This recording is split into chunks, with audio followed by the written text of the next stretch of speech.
Here's what folks are saying about the local on Jacksboro Pike.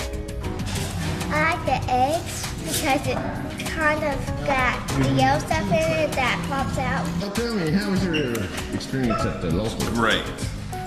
Good food, good service, and you don't go away hungry. But don't just take their word for it. Check it out for yourself under new ownership and management, the local on Jacksboro Pike.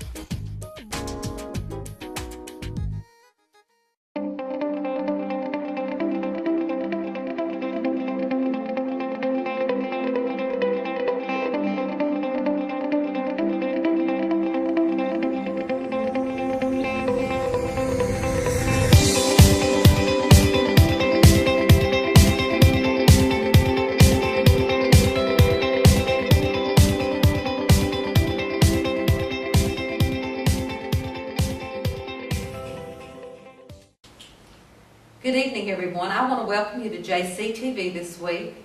Our guests tonight are Nora Monday and Julia Kendrick. Nora Monday is a COO with the Community Health of East Tennessee Domestic Violence. Julia Kendrick is a Transitional Housing Coordinator with the YWCA of Knoxville and Tennessee Valley.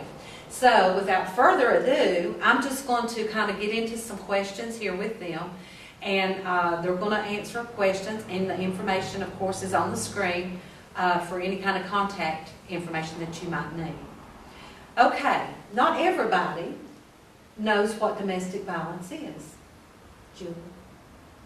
So if somebody just came up to you and said, "What is domestic violence?" what would your answer be?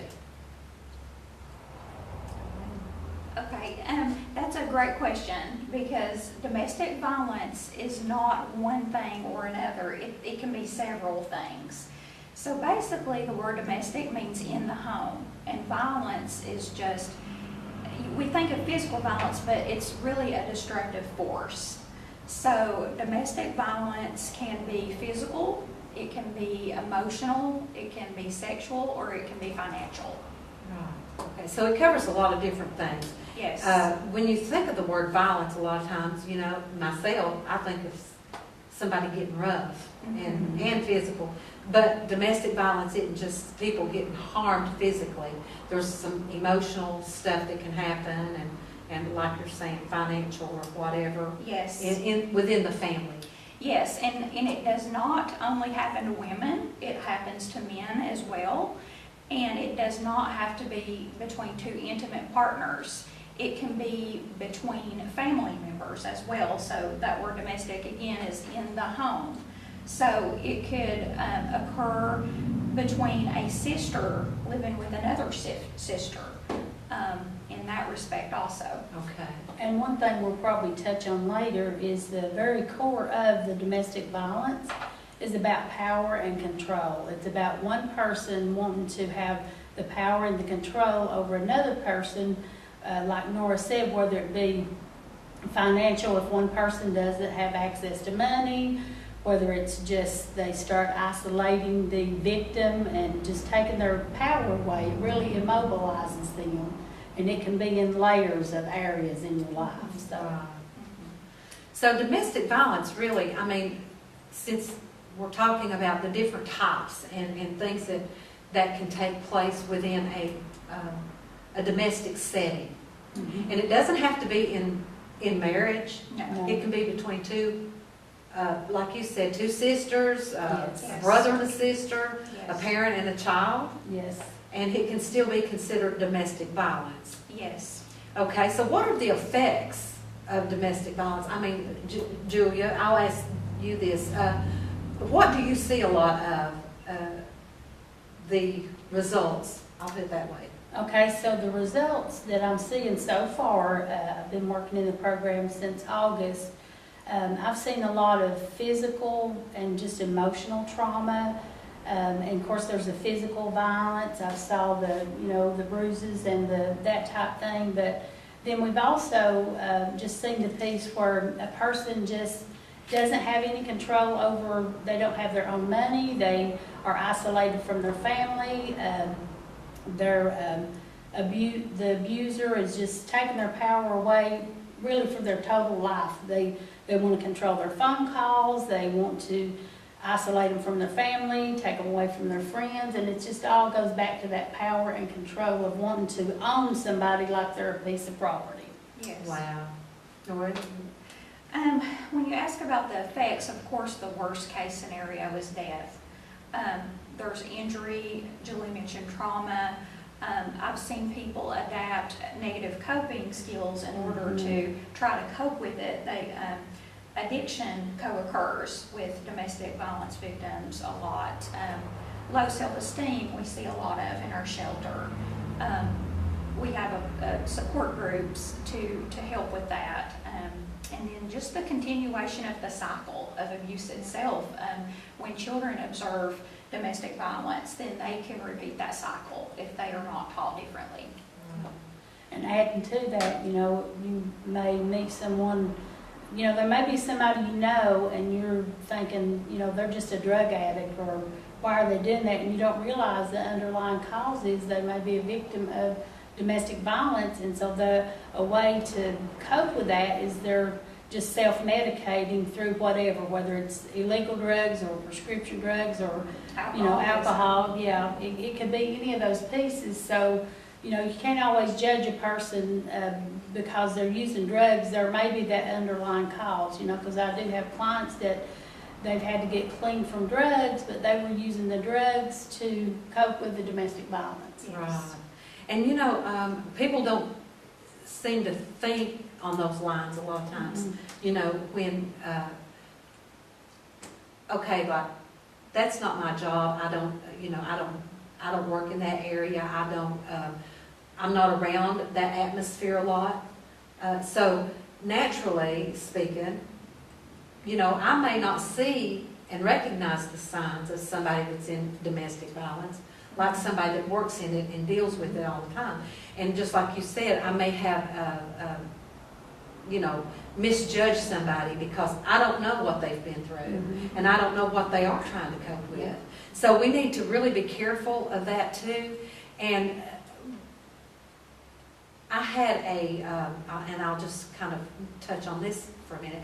I had an uncle that was an alcoholic, and there was no abuse as far as the children being physically abused, but there was a lot of mental stuff that took place with them growing up, and it affected their lives. They in turn grew up with that addictive atmosphere in the home, and the mother and the father, being addicted to alcohol. And even though they weren't physically abused, the mental stuff that went along with that affected them even in their grown years. And I saw some of them even turn to alcohol themselves, and different things. Like you said, it gets carried on sometimes with the children. The effects can manifest in many different mental illnesses, many different mental health diagnoses. And just what you're talking about with the addiction and the alcoholism, those are ways that people cope. Although they are negative coping skills, that's what they use them for. And the sad thing is, Sharon, is I think because there's not enough awareness about it, that people wouldn't think about, because you're saying it affected them mentally, emotionally, that's still domestic violence. The violence isn't just because you slap somebody. There's all these levels, but it's still violence, just whether you're cursing somebody, whatever, it's still violence. And we see a lot of children who may not be physically abused, but they are secondary victims because they've observed the lifestyle and that they have been affected, just like throwing a rock in a pond. The ripple effect reaches those children. Right. That's so sad, isn't it, when you stop to think about it? Yes. And there is help. There is help for people. There's too many programs available, I feel like, for people to get help. Once they learn that they can get help. Yes. And I know that there's some people that are afraid to reach out. There's some people that don't want anybody to know what they're going through. They're trying to hide things sometimes from people. Can you touch on that just a little bit, Yes, it's a very hard thing to tell someone that you're being abused. And sometimes it can be very intimidating. And there's that fear that when people learn what's going on within the home, that the abuse will increase. I had mentioned that sexual assault is a type of domestic violence, and that's just something that's taboo to mention in a lot of circles. People are very ashamed, even though it's not their fault that they're being sexually abused. They're very ashamed to tell someone that that's occurring. Right. So there's a lot of different situations that people are just embarrassed, or it's not easy to find someone to trust that you can confide in and let them know what's going on at home. And that's part of that, just the abuser breaking you down a little bit at a time, where you're ashamed, you've been put down to you're just embarrassed, or you feel like it's your fault. That's all part of the result of that power and control. I keep going back to that power and control, and I hope we can hold this wheel up and show it. So we brought copies of it. This is called the Booth model, and we also call it the wheel of power and control. Okay. And you can see in the center of this wheel, it says power and control. So that is the root cause of domestic abuse. And the reason that David will is... put that on the screen. Okay. You'll take a picture of it. Okay. So from what I have studied, the person exerts power and control because they feel powerless and they feel a sense of loss of control. So asserting that power and control over others makes them feel more powerful and more in control.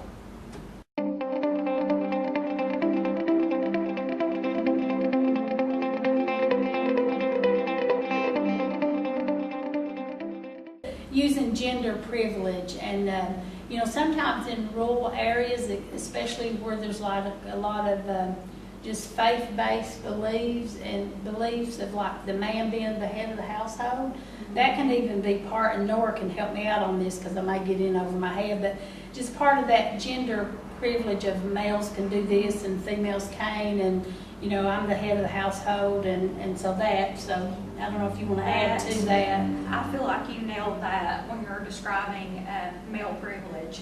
The reason that I used gender privilege when I printed this out, there's a lot of wheels that say male privilege only. Yeah. However, being in this field going on 2 years, I have seen the reverse effect. Okay. I have seen women abuse men, and the men feel like, well, because she's a weaker sex, it's not domestic abuse. I should be able to take this. I'm a man. I'm strong. And I have seen, one of my first cases was a man who had been abused for 16 years, physically abused by his wife. He had scars from stab marks all over his body. And one day, someone told him, hey, there's a place that you can get help. He had no idea. Right. He thought shelters were for women only, Right. but they're for all victims. And see, there's a misconception in a lot of areas, in a lot of different situations, not just in domestic violence, but like in drug addiction and things, in the shelters in our county, and I'm talking in Campbell County, there's help for men and women. Yes. In whatever area that it might be. Yes. And just like you're saying, it's not just a female thing, it can be a male thing too, or children, Yes. can get help. One of the things that I wanted to ask was that how can domestic violence be prevented or stopped in a situation? I think the most important thing that we can do is inform the public and educate them to let them know that if you do suspect that someone is a victim of domestic abuse, you can give them a number to call. We have a number, it's 562-8325, which is our office number. But after hours, that rolls to a toll-free crisis line number. Right. And so anyone that's experiencing domestic violence, there's help out there for them. Exactly. And sometimes just if you feel like someone is being abused, just letting them know that you're there for them and that you care about them and that you believe them. See, sometimes people are afraid to tell because they're afraid, well, they're not gonna believe. Right. Especially when you've really kept it well hidden. Right. And so I'm gonna jump in and put our Knoxville number too with Yeah, that. and he's gonna run this on the screen too, so Okay. the numbers and the information that you see on the screen is where you can call to get help, so go ahead, Yes, and Julie. so for the downtown office, it's 865-523-6126, and so that is a 24-hour line. That desk is staffed 7 days a week, 365 days a year, and they would put you in touch with another person or a number or whatever the case may need to be, so. Right, okay. I think an important piece also is to let the community know that there's so many different programs Yes. and services within the domestic violence programs that we have to help in different ways. For example, we have a 45-day emergency shelter, but that may not be the decision that everybody arrives at. They may not be ready to come into shelter because typically with that, you have to make a major lifestyle change, and not everyone is at that point to where they're ready to make that type of change. So we also have outreach services where someone can come to an anonymous support group, and then they can get that moral support and encouragement that they need to maybe eventually make that jump and come into a 45-day shelter. Julie can tell you more about the YWCA and how and the different services that they have also. Yes, with the YWCA, if a person does choose to stay with the abuser, then a court advocate can meet with them and just help them create a safety plan of how can I be the safest that I can be and stay in this environment. And so we have court advocates in Knox and Anderson County, and they can help victims with orders of protection, because sometimes a person decides to leave and they don't even know the first step to make.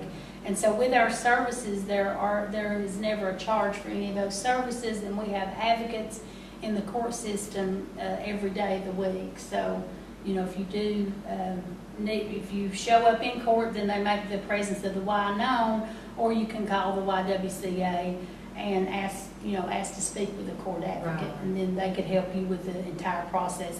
Sometimes by the time they meet with a court advocate, they've already started the process. So Right. it just depends on what the need is. Right. A lot of people, they become a little impatient, or they try to oversimplify. Well, why don't they just leave? And if you really break that down a little bit and think, sometimes people would have to leave a job, or sometimes children would have to change schools or leave their pets behind. It is a big choice to come into emergency shelter. And it affects many areas of your life. So it is a big step, and actually on average, it takes 7 attempts that a victim will leave their abuser before they're successful in achieving a permanent housing situation where they're safe. Wow. And I want to jump in now, Sharon, if it's okay, and talk a little bit about the transitional housing services that we're providing with the YWCA, and those are in Anderson County. I'm the transitional housing coordinator for Anderson County only. Now, a person has to be a victim of domestic violence, and they have to be a resident of Anderson County. And so the exception to that is if you are a resident of Anderson County and you've had to flee to shelter in Campbell County, this has been a great partnership, because Yes. sometimes people find themselves with nowhere else to go, so they just jump counties and come to the shelter here in Campbell County, and then Nora's staff or Nora will contact me, and so I start working with them while they're in shelter. And so with the transitional housing program, it is scattered site housing, so I'm working with landlords throughout Anderson County. If a person needs to house in Fairview, if they need to house in Rocky Top, Oak Ridge, Clinton, any area in Anderson County, then I assist them with obtaining housing in that area. And we try to keep it so if a person has children, they do not have to have their kids change schools. Now, Right. sometimes it's a better option for them to change schools for safety purposes. So Right. it just depends on the need of the client.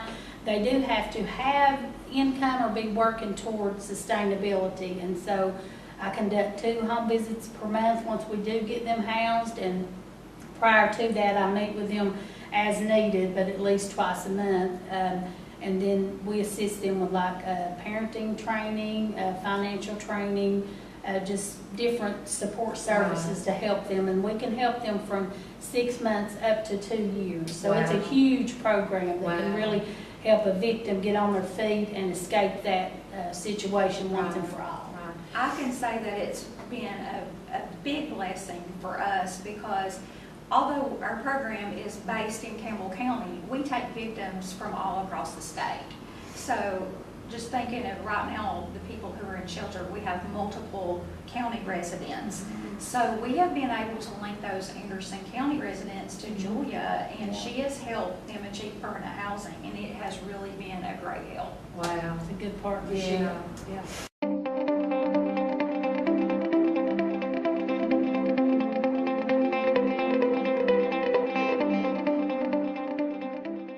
Now, there is no fee for this service, though, right? Absolutely not. It is all grant funded. Grant funded, that's wonderful. So, if somebody were in need and they were trying to get out of an abusive relationship or situation, and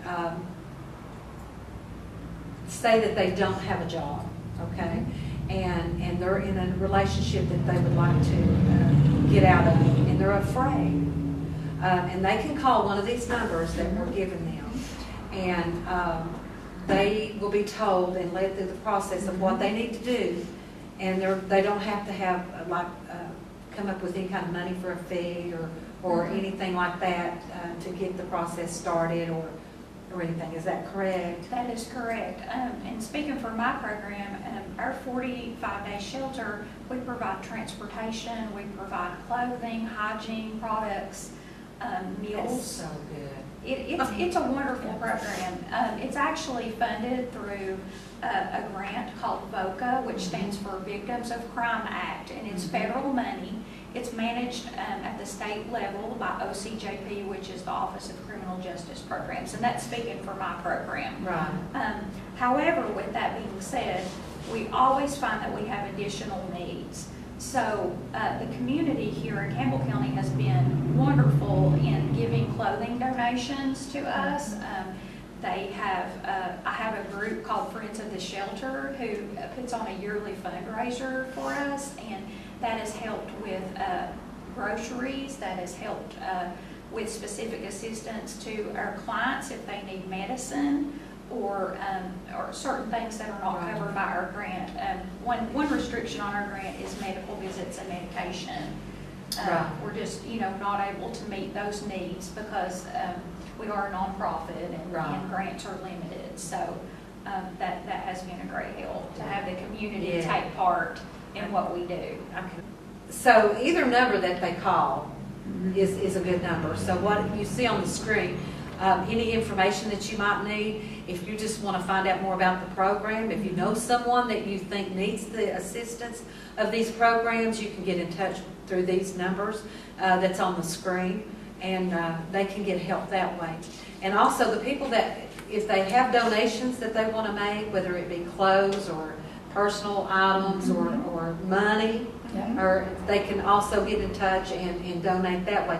Now, do you have volunteer programs as far as people that volunteer their time? We do. We have a clothing closet on Pleasant Ridge. The location is actually, the building itself is donated by Little Fallout Housing Authority, rent-free. And so what we do, donated items that we can use on site, we sort through the donations, and then when victims come in, they're given clothing and hygiene products. And then our overflow goes to the clothes closet on Pleasant Ridge, which is open 2 days a week. And anyone from the community can come in and get clothing, household items, books, anything that we have available. We have volunteers, I think 6 people who consistently help with the clothes closet. We also have some on-site volunteers. So it would depend on what level that you want to volunteer. If you want to work with the clients, we do a background check, which we pay for, a check pays for that. And you can do one-on-one volunteer work with the clients. in that way, or if you want to work at the clothes closet and help us sort donations, that would not require a background check, but it's still a great service that is needed very Right. much. And for the YWCA in Knoxville, they do have like a boutique, because they have housing there, but in that housing, it's women without the children, see, in Anderson County, this embraces the family, so it's two different, you know, we're all YWCA, but it's different, and so they take donations there in Knoxville on site. Now in Anderson County, because we're not moved into our building yet, we aren't doing those things, but we're reaching out to partners like the faith-based community, the Carm Clothing, Holiday Bureau, Community Action, those different Torch. I mean, there's so many good agencies in Anderson County that we partner with to help meet those needs. And I want to mention the Ecumenical Storehouse, because they provided furniture free of charge to some of our clients that have gotten moved. So we need all the partnerships we can get. I mean, we're never going to have too much money is always the right size and color. Yeah. So that's it. We take money donations. They'll take too. money all you got, Yes. stick to your pockets. Yes, and That's then, true. well, I just wanted to say, don't be afraid to reach out. I know it'd be a big step, but know that there are people out there that care about what's going on with you, and call these numbers, you know, Yes. reach out and get the help you need. Right. Or, you know, just write the number on a slip of paper and pass it to someone. Yeah. And because these are hard conversations to have with people.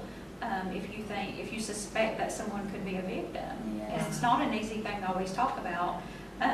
We will be at the Women's Expo, which is April 7th, and so we will be handing out flyers, cards with our information on that. So we'll hand that out then, Okay. and you can always call the number. So April is kind of like Domestic Violence Awareness Month, It's right? actually sexual assault awareness, and that's why I'm wearing teal. I have the purple represents domestic violence, and the teal represents sexual assault awareness. Okay. It's also child abuse awareness.